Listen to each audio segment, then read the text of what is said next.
بسم اللہ الرحمن الرحیم۔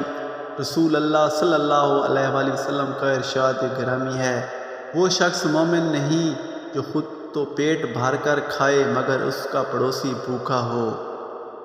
حضور پاک صلی اللہ علیہ وسلم کے کچھ ایسے حدیثیں ہیں۔ سیدنا ابو امامہ رضی اللہ تعالیٰ عنہ سے مروی ہے کہ رسول صلی اللہ علیہ وآلہ وسلم نے فرمایا، جس شخص نے ہر فرض نماز کے بعد آیت الکرسی پڑھی اسے جنت میں داخل ہونے سے صرف موت نے روک رکھا ہے، یعنی وہ مرتے ہی جنت میں داخل ہو جائے گا۔ حضور پاک کی صحیح حدیث پاک۔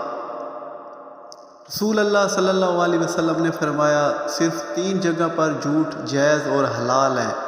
ایک یہ کہ آدمی اپنی بیوی سے بات کرے تاکہ اس کو راضی کر لے، دوسرا جنگ میں جھوٹ بولنا، اور تیسرے لوگوں کے درمیان صلح کرانے کے لیے جھوٹ بولنا۔ یہ حضور پاک کی حدیث مبارکہ ہے۔